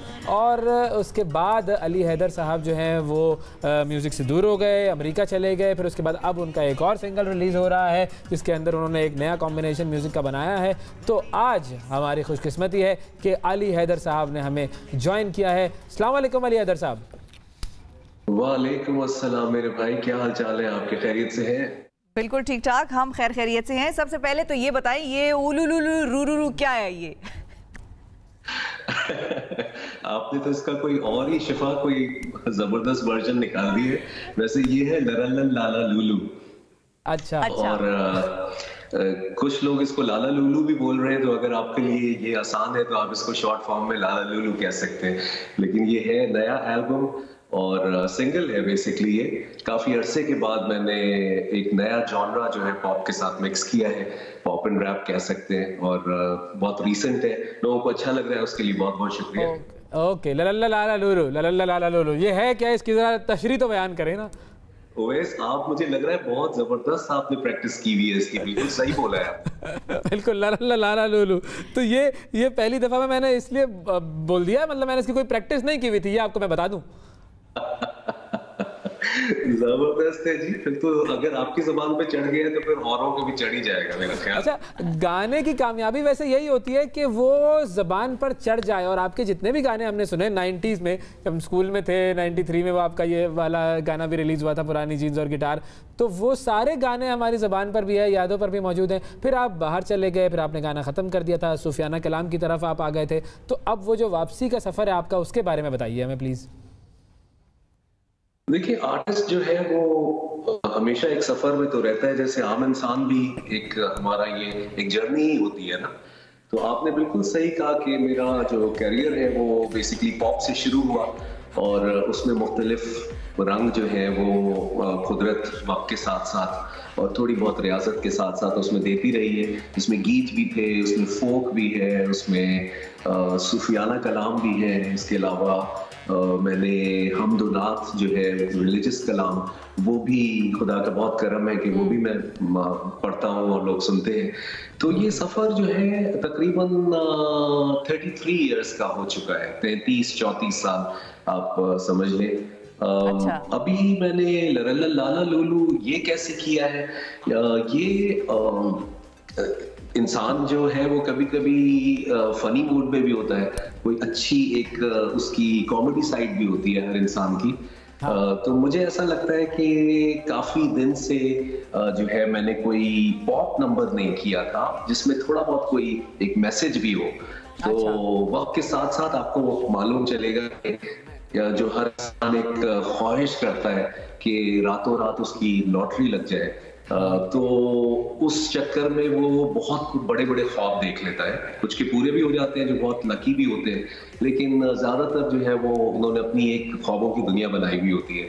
तो ये उसी को थोड़ी सी अक्कासी करने की कोशिश की है। अगर आप गौर से देखेंगे तो आपको समझ में आएगा मैं कहना क्या चाह रहा हूँ। सही। अच्छा, ये जो आपने लॉटरी लगने की बात की ना, मैंने भी बड़ी कोशिश की कि मेरी कहीं कोई लॉटरी लगे। अच्छा। 2-4 जगह कोशिश की मगर ब्लॉक कर दिया उन्होंने मुझे, तो इस पर नहीं जाते हम। आप अपनी लॉटरी का बताएं, आपकी लॉटरी कैसे लगी? आपको मैं बताऊं, जब लक की बात होती है ना, तो मैं आपको बड़े मजे की बात बताऊं। मैं जब अपने स्कूल कॉलेज के जमाने से ही छोटे छोटे फंक्शंस करना तो शुरू हो गया था, जो कॉन्सर्ट नहीं होते कभी स्कूल कॉलेज में हो रहे हैं या किसी की शादी में हो रहे हैं, मेहंदी में हो रहे हैं, वहां परफॉर्म कर रहा था। तो पाकिस्तान टेलीविजन पे सुल्ताना सिद्दीकी साहिबा जो है वो बहुत ही एक तूती बोलता था, आज भी माशाल्लाह से बोलता है। बिल्कुल। तो क्या हुआ कि मैं एक एल्बम मैंने किया था किसी, अभी मैं नाम नहीं ले सकता, रिलीजिंग कंपनी का। तो शायद उन्होंने वहां कहीं मेरे कुछ गीत सुन लिए, जो नए नए, ये जो आपने 88 की बात की ना, जाने जा सुन वाली जी। जी। तो वहां पे उन्होंने शायद सुना और उनको अच्छा लगा। तो क्या हुआ कि मुझे ना एक दिन घर में वापस आया हूं तो मुझे मेरी बहनों ने बताया कि सुल्ताना सिद्दीकी साहिबा का फोन आया था तुम्हारे लिए, तो तुम थे नहीं, तो हमने उनको बता दिया कि तुम नहीं हो। मैंने कहा अरे उन्होंने नंबर दिया है? तो उन्होंने कहा हाँ नंबर दिया है। मैं बड़ा एक्साइटेड, मैंने फौरन उनको कॉल मिलाई। मैंने कहा आज तो मेरी लॉटरी लग गई, क्या बात है, सुल्ताना सिद्दीकी साहिबा का मुझे कॉल आ गई। तो मैंने उनको फोन जब किया ना तो उन्होंने उठाया, हेलो। तो मैंने कहा अस्सलाम वालेकुम, मैं अली हैदर बोल रहा हूँ। जी आपने मुझे कॉल किया था? तो कहने लगी हाँ मैंने तुम्हें कॉल किया था, लेकिन अली तुम देख रहे हो रात का 1:30 बज रहा है। मैंने कहा, तो मुझे लगा, मैंने कहा ये जो मेरी लॉटरी लगने वाली थी, मुझे मौका मिलने वाला था कि मैंने कोई माइंड कर दिया है और अब पता नहीं क्या होगा। लेकिन वाकई में मेरी लॉटरी लग गई, क्योंकि नेक्स्ट डे जो है वो मुझे सुल्ताना आपा ने कॉल किया और मुझे बुलाया और मैं हैरान रह गया। आप यकीन करें, कोई कनेक्शन नहीं था, कुछ नहीं था, लेकिन जब ऊपर वाला मेहरबान होता है तो इस तरह भी कभी कभी लॉटरी लग जाती है, ऐसा भी हो जाता है। ठीक है, लेकिन ये बताएं कि आपके ख्वाबों की ताबीर कब हुई फिर? एक्चुअली ये सुल्ताना आपा ने तो आपको कॉल की, वो सिलसिला फिर उनके साथ काम का शुरू हुआ, लेकिन ख्वाबों की ताबीर आपकी कब हुई? हाँ, अगर मैं आपको सही बताऊं, कुछ ख्वाब जो होते हैं ना, कुछ जो आपने देखे होते हैं, मैं आपको सही बताऊं शिफा, ये कुछ ख्वाब आप देखते हैं और कुछ दिन के बाद कहते हैं कि यार मैंने ये ख्वाब देखा था, अच्छा चलो वो हो जाता है, वो फेजेस होते हैं, गुजरते जाते हैं। लेकिन जब मैं एल्बम्स करता था शुरू में, तो हमारे यहाँ दौर था म्यूजिक, ज्यादातर लोग या तो पुराने गाने गायक जाते थे ज्यादातर, बिल्कुल। और या फिर आपकी बॉलीवुड फिल्म्स के जो गाने थे वो गाए जाते थे। मेरी ख्वाहिश होती थी, क्योंकि मैं नाजिया हसन, जोहेब हसन, इन लोगों को फॉलो करता था, आलमगीर साहब को फॉलो करता था, तो मैं कहता था यार अपना कोई ऐसा होना चाहिए जो बंदा गाए तो लोग कहें कि यार ये फला का गाना है।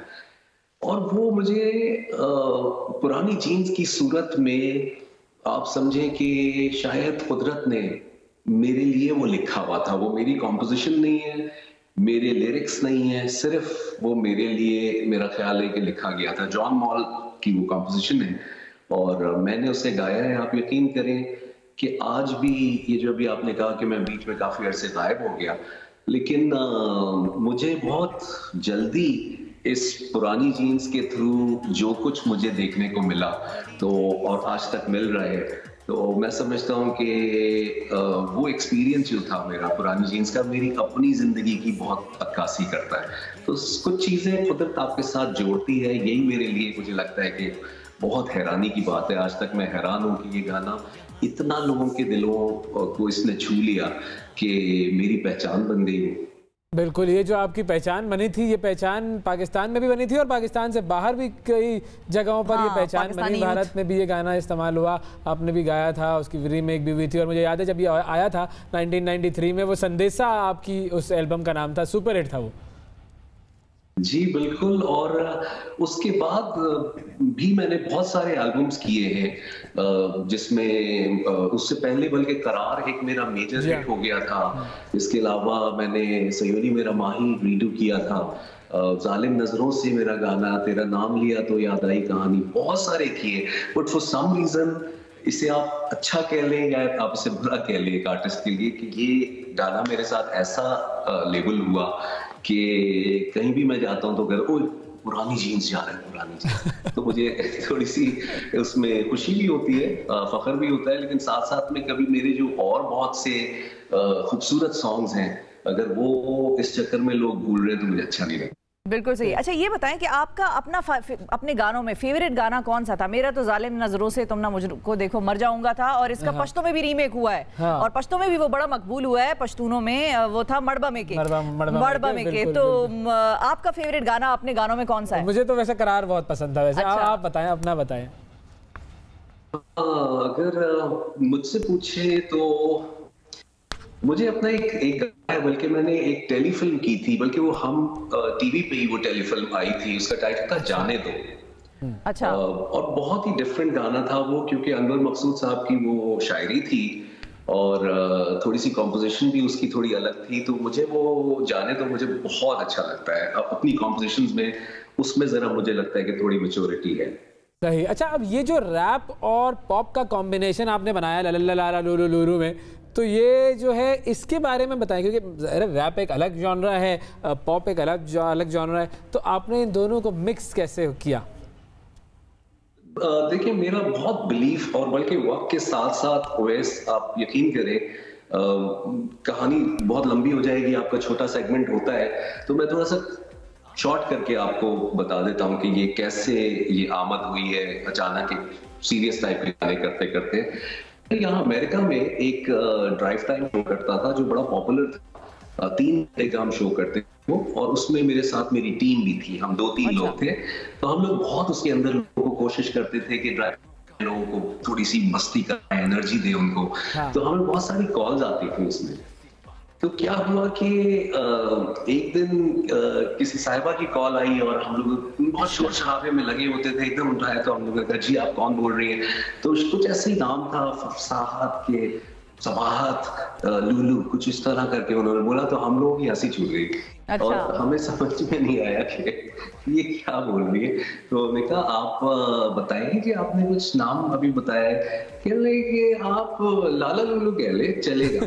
तो ऐसे एक मिल गई, तो हम लोग जो है जैसे जुगलबंदी होती, तो हम लोग उस तरह की कोई एक लाइन कोई देता था, फिर एक दूसरी लाइन कोई देता था, उस तरह करके हम कुछ भी फनी लाइव बनाते थे। तो वो ऐसे ही बस समझे मजाक मजाक में जो है वो शुरू हुआ है, लल्ला लूलू तो हम भी कर लेते हैं, शायरी भी इधर उधर से पकड़ कर छड़ देते हैं। चलो कुछ कच्चा पक्का हम भी कोई सॉन्ग बनाएं, डीजे वाले बाबू भैया जरा कुछ जोर लगाएं, अगर हिट हो गया प्यारे तो लॉटरी लग गई समझो, हाँ नौकरी लग गई समझो। भाई वाह वाह वाह, क्या बात है, जबरदस्त, वेरी गुड, मजा आया वैसे। हाँ अच्छा गुड गुड जी, आगे भी अगर कुछ सुनाए तो।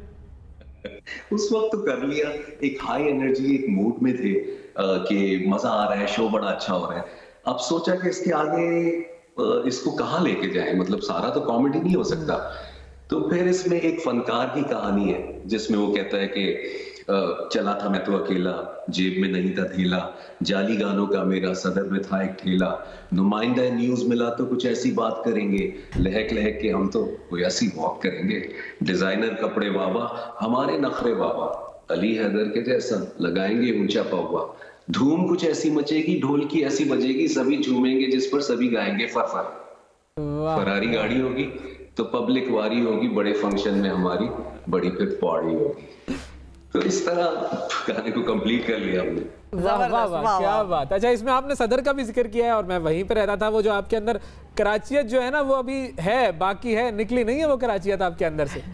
मैं वो कभी नहीं भूल सकता, जितने जाली कैसेट्स हमारे सदर में बिके हैं ना, अपने तमाम भाइयों को वहाँ का खाना तो बेहतरीन है, लेकिन जितने वहां पे हमारे पायरेटेड कॉपियां जो दोस्तों ने खरीदी है ना, मैं आप लोगों को सलाम करता हूँ और आज तक कर रहा हूँ, क्योंकि आप लोग डाउनलोड जो है ना वो भी आजकल फ्री वाला कर रहे हैं, पैसे वाला नहीं कर रहे। वालेकुम सलाम, वालेकुम अस्सलाम। अच्छा ये बताएं कि अब क्योंकि कराची की बात आ गई है दरमियान में और आप इस वक्त हैं ओवरसीज पाकिस्तानी, तो ओवरसीज पाकिस्तानी की हैसियत से सियासत पाकिस्तान की कितना फॉलो कर रहे हैं आप, और ओवर द ईयर्स किस किस लीडर से आप मुतासिर रहे हैं, किसी से रहे हैं मुतासिर या सब बस एक ही जैसे लगे आपको?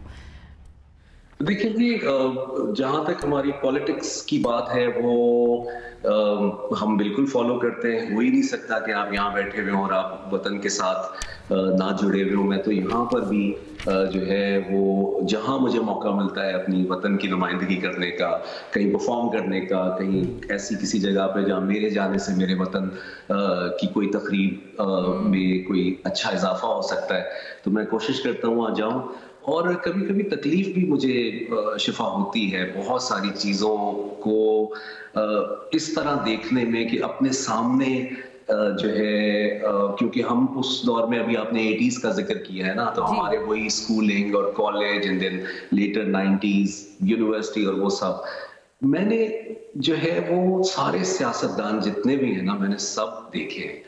और मुझे पता नहीं क्यों ऐसा लगता है जैसे एक खास स्क्रिप्ट है जो तकरीबन हर कोई फॉलो कर रहा होता है। अच्छा। चाहे वो आप किसी का भी दौर लगा लें, आप पूरा 80s लगा लें, आप पूरा 90s लगा लें, आप पूरा 2000 लगा लें, और आज तक मैं तो किसी का भी नाम नहीं लेता। मेरी उम्मीदें जो हैं वो सबसे हैं, यकीनन खास तौर पे जो नई जनरेशन जो नजर आ रही है मुझे, चाहे वो किसी भी पार्टी से हो, वो लोग पढ़े लिखे लोग हैं। वक्त जो है वो बदल गया है, दुनिया देखिए कहां से कहां पहुंच गई है। मुझे इतनी तकलीफ होती है, मैं आपको बता नहीं सकता कि शायद जब हम वहां रहते हैं हमें अंदाजा नहीं होता, लेकिन जब आप वतन से दूर आप बैठे हुए होते हैं और आप अपने मुल्क को इस तरह से आप देखें कि लोग तकलीफें पहुंचा रहे हैं या अपने ही मुल्क को अपने ही लोग लूट खसोट रहे हो, तो बहुत दिल जलता है, बहुत शदीद दिल जलता है।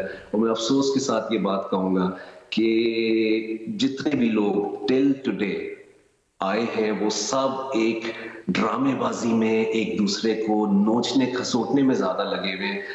कोई भी इतना प्रोग्रेसिव काम, जैसे कहते हैं ना, एक जैसे हम एक वो कहते हैं ना क्रैश प्रोग्राम जो है ना वो आना चाहिए, वो सब सिर्फ बातें कर रहे हैं। मुझे कोई भी इस वक्त जो है वो आई एम सॉरी टू से, लेकिन बस किसी की थोड़ी चीजें, किसी ने कुछ पुल अच्छे बना दिए, किसी ने जो है वो शायद लंगर खाने अच्छे बना दिए, किसी ने जो है वो शायद कोई और NFC अवार्ड दे दिए, बस शायद छोटी चीजों इन्होंने सेगमेंट कर लिया। लेकिन अफसोस की बात है, और खास तौर पे मेरा जो दिल दुखता है वो कराची के लिए मैं बहुत तड़पता हूँ। मैंने ऐसा खूबसूरत कराची देखा है और अब जो मैं कराची में देखता हूँ, ऐसी बात नहीं है, अपने वतन से अपनी जगह से जितना इंसान को प्यार होता है ना, ये जिसने भी किया है हमारे मुल्क के साथ अच्छा नहीं किया है इन लोगों ने, हमारे शहर के साथ ऐसा कुछ किया है कि मुझे बस बहुत तकलीफ होती है, इस चीज़ की बहुत दुख होता है। दिस वाज डीप वाकई। मतलब हम बहुत सारे लोग जो हैं वो फनकारों को इस तरह देखते हैं ना कि फनकार जो है वो बस उसका तो ताल्लुक फन से है, म्यूजिक से है, बस वो अपने गाने बनाए, उसे क्या फर्क पड़ता है। और एहसासात भी उसके कोई नहीं होते, महसूस तो वो कुछ कर नहीं सकता, डमी किस्म का बैठा हुआ होता है वो। लेकिन वाकई जो बात आपने ये की है ना, बड़ी अहम बात है कि वो जो एक दिल से इंसान अगर पाकिस्तान से दूर भी हो लेकिन दिल तो पाकिस्तान में ही होता है ना उसका, उसके दिल में पाकिस्तान होता है, उसका दिल पाकिस्तान में होता है, तो वो जो कुछ भी पाकिस्तान में हो रहा होता है वो देखता है, और उसके बाद जो भी उसके एहसास होते हैं, ये आपने बड़े अच्छे तरीके से बहुत सारे लोगों की आपने नुमाइंदगी की है कि बस ये मामला जो है ना वो ज़रा अजीब सा, और ख़ास तौर पर कराची वाली बात। लेकिन अली भाई, क्या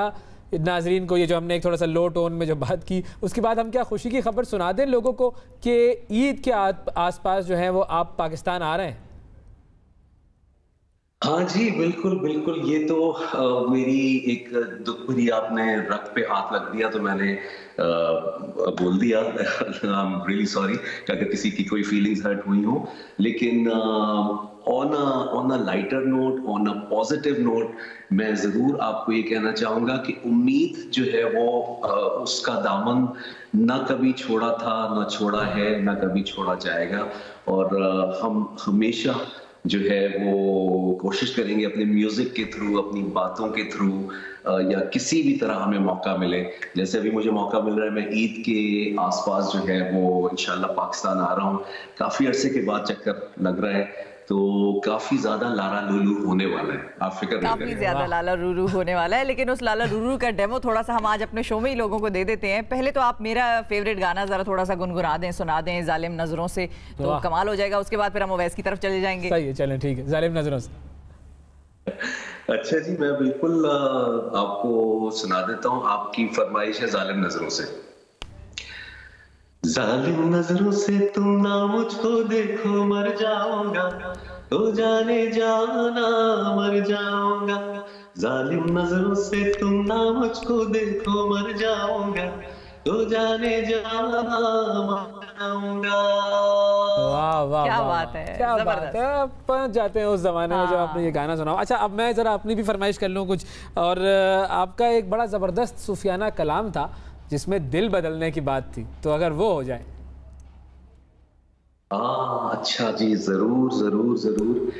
मौला दिल बदल दे की बात कर रहे हैं आप? बिल्कुल बिल्कुल जी, आपको जरूर उसके चंद अशार जरूर आपको पेश करता हूँ, इस दुआ के साथ कि परवरदिगार हम सबको, हमारे वतन को और आलम इस्लाम को और इंसानियत को, जहाँ जहाँ इंसानियत बसती है, परवरदिगार अपनी ज़ुबान में रखे और हमें जो है हमेशा हमारे सब के लिए कामयाबियां, कामरानियां और खुशियां जो है वो आमीन नसीब हो। आमीन। बदल दे दिल की दुनिया, दिल बदल दे खुदाया, फजल फरमा, दिल बदल दे। हवाओ हिर्स वाला दिल बदल दे। वाह वाह वाह। मेरा गफलत में डूबा दिल बदल दे। खुदाया फजल फरमा, दिल बदल दे। तेरा हो जाओ इतनी आरज़ू है, बस इतनी है तमन्ना, दिल बदल दे।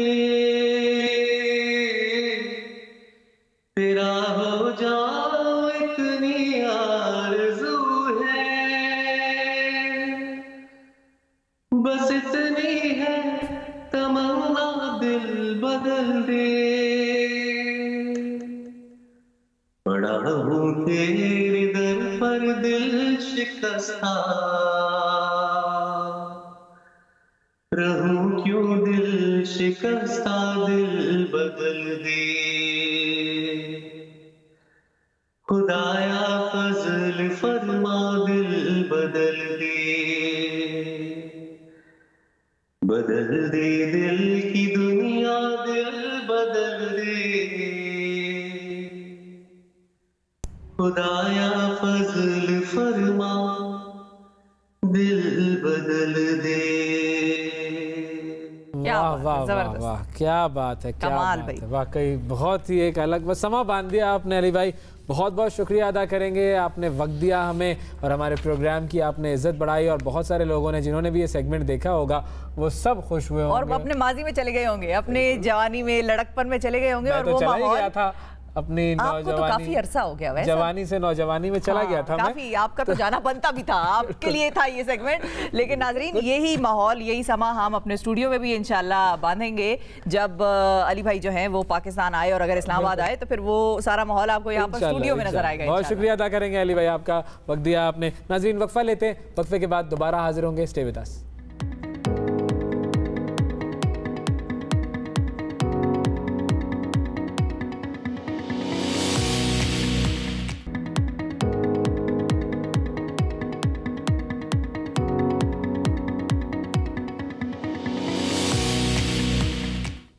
Welcome back to the program नाजरीन। हमारी एक्साइटमेंट का आलम आप लोग अच्छी तरह से देख सकते हैं। आज हमारे एक्साइटमेंट वाले ही सेगमेंट चल रहा है वैसे वाकई जब बात कराची की हो, जब बात रली हैदर की हो, और अब गाड़ियों की बात करनी है। गाड़ियों की बात करनी है नाजरीन, लेकिन अंदाज जरा मुख्तलिफ है और करने वाला भी जो है वो बड़ा मुनफरिद है। गेस्ट जो हमारी हैं वो खातून, गाड़ियों में उनका बड़ा इंटरेस्ट है, अक्रॉस द कंट्री वो ड्राइव करती हैं और बड़ा एंजॉय करती हैं उसको। लेकिन मजे की बात यह है कि जब खवातीन से गाड़ियों की बात होती है तो एक तो उनको कोई खास इंटरेस्ट नहीं होता। किसी घर में अगर गाड़ी की खरीद होनी हो तो हजरात जो है वो फैसला करते हैं, खवातीन से सिर्फ ये पूछते हैं कलर कौन सा है तुम बता दो। तो और खवातीन जो है वो पिंक कलर बता देती हैं। पिंक तो नहीं होती, गाड़ियां कम होती हैं, रेड वेड बता देती हैं, या बच्चे होते हैं तो खवातीन का तो मामला ये है कि उनको दूल्हा भी सिलेक्ट करना होना तो वो कहेंगे भी इसमें पिंक वाला दिखा दे मुझे। अच्छा, वैसे खवातीन जो क्लासी होती हैं उनको ब्लैक गाड़ियां भी पसंद होती हैं, वैसे काली गाड़ियों का भी एक अलग ही टैका होता है।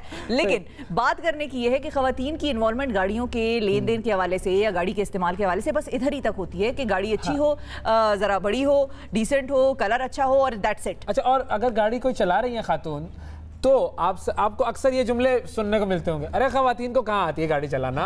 अच्छा, दूसरी चीज क्या होती है, अगर कहीं गाड़ी जो है वो कोई स्लो चल रही है तो कहेंगे जरूर अंदर पीछे से हम बैठ के ये कहते हैं होगी कोई खातून, होगी कोई खातून। भाई हमें पता है ऐसा ही है, कोई जहाँ गलती हो, कोई अलग जगह पर ब्रेक मार दिया हो, होंगी ये खातून। अच्छा, और क्या अक्सर ऐसा होता भी है कि उसके अंदर खातून ही होती है? अक्सर खातून होती है, लेकिन वो अगर हम खवातीन और मर्दों के कंपैरिजन की बात करें, जो कि हमें सेगमेंट में भी करेंगे, तो खवातीन ज्यादा केयरफुल ड्राइवर्स होती हैं, मर्द जो हैं वो जरा ओवर कॉन्फिडेंट होते हैं। इसीलिए आप देखें कि वो इधर से भी निकलेंगे, शू भी करेंगे। खातून जो है वो आहिस्ता आहिस्ता अपनी डेस्टिनेशन तक पहुंच जाएंगी और सबको आहिस्ता आहिस्ता पहुंचाएंगे उनकी डेस्टिनेशनों पर। ये भी आप लोगों का एक मुद्दा होता है। तो बहरहाल हमने बात करनी है जहां आरा साहिबा से, जो कि कराची में है इस वक्त और हमें ज्वाइन कर रही है। और जहां आरा को आपने देखा होगा इंटरनेट पर ये गाड़ियों के रिव्यूज देती हैं, ड्राइविंग कर रही होती हैं बड़ी जबरदस्त सी। और इनसे हमने सोचा कि अपने सेगमेंट में बात की जाए कि ये मिथ जो है ये बस्ट की जाए कि खवातीन गाड़ियों के बारे में ज्यादा नहीं जानती। अस्सलाम वालेकुम जहां आरा। वालेकुम अस्सलाम, कैसे हैं आप? हम बिल्कुल ठीक ठाक है जहां आरा साहिबा, आप सुनाएं, आप खैर खैरियत से हैं? अल्हम्दुलिल्लाह, thank you so much for inviting me. अच्छा, एक तो आज आपसे गाड़ियों का हल्का सा रिव्यू लेंगे। हम ये फैसला कराने की कोशिश करेंगे कि हमें कौन सी गाड़ी सूट करेगी, मुझे कौन सी और अवैस को कौन सी। और दूसरा फिर आपसे ये पूछना है कि ये खवातीन का गाड़ियों में इंटरेस्ट कम होता है, और अगर होता है तो कलर का की होता है। क्या वाकई ऐसा ही है? नहीं, ऐसी तो कोई बात नहीं है, क्योंकि मेरा अपना ज़ाती तौर के ऊपर तो बहुत इंटरेस्ट है कार्स में। और जैसे अभी बात हो रही थी कि औरतों का सिर्फ ये पूछा जाता है या उनका इंटरेस्ट सिर्फ इतना होता है कि गाड़ी कौन से रंग की ख़रीदनी है, तो ऐसी तो कोई बात नहीं है। जब घर में किसी की भी गाड़ी लेने की बारी आती है तो मैं बीच में पूरी शामिल होती हूँ, कौन सा कलर, कौन सा मॉडल। आप तो होती है ना, आपकी तो बात ही हम नहीं कर रहे। अपनी ज़ाती तजर्बे से लेकिन अपनी ज़ाती तजर्बे से कहूँगी। नहीं, मेरी मदर भी जो हैं वो भी आई डोंट नो, क्योंकि मेरी अम्मी भी गाड़ी पॉइंट आउट करती हैं सड़क के ऊपर कि ये वाली गाड़ी चाहिए नेक्स्ट। सो इसलिए मैं कुछ कह नहीं सकती। सही है, लेकिन आप लोगों का जिनसे लोगों से राब्ता है तो वो लोग गाड़ी में इंटरेस्टेड होते हैं, इन्वॉल्व होते हैं। अच्छा, ये बताएं कि खवातीन ड्राइवर्स के हवाले से कहा जाता है कि वो बड़ा आहिस्ता आहिस्ता चल रही होती हैं, या मेरा अपना जाती मानना ये है कि खवातीन एक ज्यादा केयरफुल ड्राइवर होती हैं बनिस्बत मर्दों के। अच्छा, मेरा मानना ये है कि वो केयरफुल के बजाय थोड़ी डरी हुई होती हैं। अब आप जरा बताइए कि इसमें से कौन सी बात सही है? डरी तो इसलिए होती है ना कि शौहर पूछेगा कि गाड़ी कहाँ मार दी। मेरा ख्याल है हमारी आप तो शौहर से नहीं पूछ सकते, औरतें मर्दों से नहीं पूछ सकती कि आपने गाड़ी रगड़ के आज आ गई, और अगर हस्बैंड से पूछे तो वो कहता है हाँ जरा लग सी गई है हल्की सी, और अगर औरत से लग जाए तो वो कहते हैं कि भाई कहाँ मारी थी, देख के नहीं चला सकती वगैरह वगैरह। ये बात तो आपने बिल्कुल ठीक की है, ये बात तो आपने बिल्कुल ठीक की है शिफा, बिकॉज मेरा अगर कभी कोई गाड़ी आके कोई मार दे या स्क्रैच हो जाए तो पहला जो क्वेश्चन होता है वो यही होता है नहीं नहीं आप ही की वजह से लगी होएगी।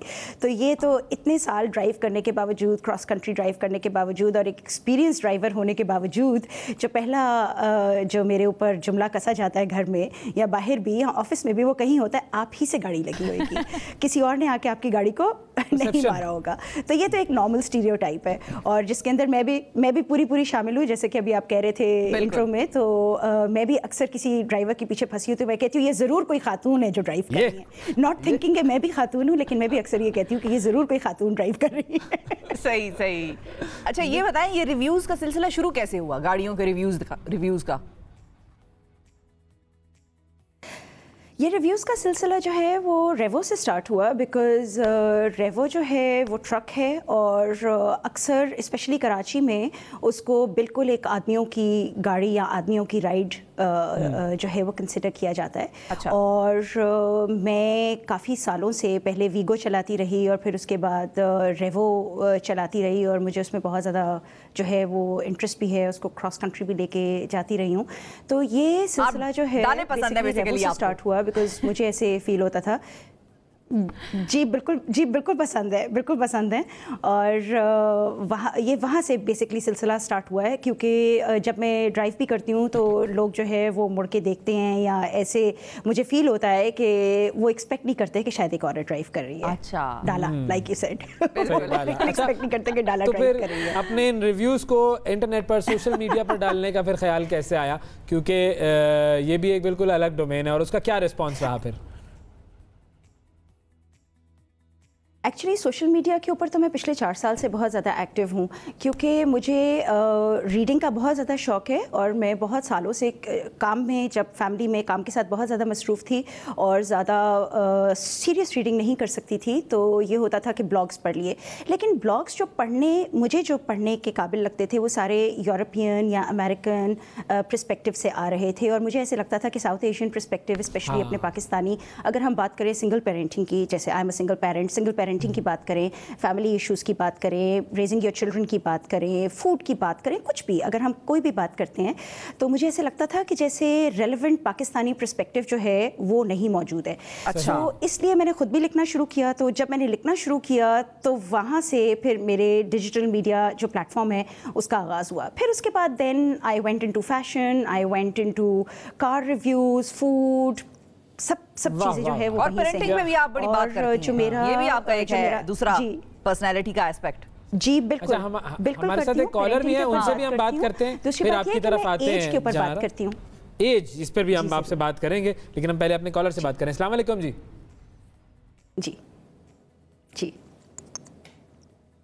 जी कौन साहब है हमारे साथ? अब्दुल रज़ाक साहब हैं। अस्सलाम वालेकुम। अब्दुल रज़ाक साहब जी, उनकी कॉल ड्रॉप हो गई। चलें ठीक है, उनसे शायद बर्दाश्त ना हुआ कि ये ख़वातीन गाड़ियों की बातें कर रही हैं, ऐसा भी हो सकता है, या हो सकता है उन्होंने इनकरेज करने के लिए फ़ोन किया हो। तो अच्छा, कैसा रिस्पांस मिला फिर आपको सोशल मीडिया पर? लोगों ने कहीं ये तो नहीं कहा कि ये तो खातून है, इन्हें क्या पता गाड़ियों का? नहीं, ज़्यादातर जो है बहुत पॉजिटिव रिस्पांस मुझे मिला है थ्रू आउट, बहुत पॉजिटिव रिस्पांस मिला है। लेकिन ऑफ कोर्स बीच में हर कोई भी चीज़ जो है वो सिंगुलर तो नहीं हो सकती। बहुत सारे लोग ये कहते हैं कि नहीं, इनको कुछ नहीं पता, ये जो बोल रही हैं ये अच्छे तरीके से नहीं बोल रही हैं, इनको ज़्यादा बेहतर पता होना चाहिए था, या हम इनसे बेहतर कर सकते थे। तो वो तो ऑफ कोर्स वो अनासिर तो वहाँ पे हमेशा से मौजूद हैं, लेकिन ज़्यादातर जो रिस्पॉन्स है वो बहुत पॉजिटिव है। मर्द हजरात ने, बहुत सारों ने कहा कि इट्स नाइस टू सी कि पाकिस्तान में कोई ख़वातीन भी आगे आ रही हैं, गाड़ियों के बारे में या रोड एक्सपीरियंसेस के बारे में बात कर रही हैं। तो मुझे बहुत पॉजिटिव ज़हरा साहबा, आपका ताल्लुक लाहौर से, सेटल्ड आप कराची में हैं, क्या ये बात सही है कि कराची में जो भी ड्राइविंग कर ले वो दुनिया में कहीं पर भी ड्राइविंग कर सकता है? हाँ, हाँ बिल्कुल सही है, लेकिन जो लाहौर में भी औरत होकर ड्राइव कर ले, खातून होकर ड्राइव कर ले, वो भी कहीं पे जाके ड्राइव कर सकता है। फ़र्क क्या है दोनों जगह पर ड्राइविंग करने का? लाहौर की स्ट्रीट्स जो हैं वो ख़वातीन, कराची में आई फील कि अगर आप खातून हैं और अगर आप ड्राइव कर रहे हैं तो आपको प्रेफरेंशियल ट्रीटमेंट मिलेगी इन द सेंस कि हर कोई आपको जगह दे देगा, आपको पार्किंग करने में हेल्प करेगा, ऑटोमेटिकली उनकी कोशिश ये होगी कि आपकी मदद करें। आप रास्ता, अगर मैं इशारा करती हूँ किसी को कि मैंने मतलब है ज़रा सा स्लाइटली राइट लेना है या लेफ़्ट लेना है, तो मुझे आज तक ऐसा नहीं हुआ कि किसी ने कहा हो कि नहीं जी हम जा रहे हैं आप रुक जाएं। ये प्रिविलेज खत्म होने वाली है वैसे है कि बीइंग अ वुमन जो खवातीन अपनी जा रही हैं लाहौर में तो मैंने लाहौर में तो मैंने ड्राइव करना अब पिछले 5-7 साल से बंद कर दिया है, बिकॉज मुझे ऐसे लगता है कि लाहौर की स्ट्रीट्स के ऊपर ड्राइव करना बहुत मुश्किल है। मुझे ये मेरा ज़ाती तजर्बा है, मैं इसको लोगों का अलग भी हो सकता है, पूरी एक स्टेटमेंट नहीं बनाऊंगी सब खवातीन के लिए। ठीक है जी, मेरा ज़ाती तजर्बा ये है कि लाहौर की स्ट्रीट्स के ऊपर एज अ जी खातून के तौर के ऊपर ड्राइव करना बहुत मुश्किल है, क्योंकि आपको जो अटेंशन मिलती है वो ज़रा थोड़ी सी अनसेवरी होती है और आपको वो अटेंशन नहीं चाहिए होती। दुरुस्त। और बजाय इसके कि लोग आपकी मदद करें या फैसिलिटेट करें या इस बात का ख्याल रखें कि आप खातून हैं, वो इस बात को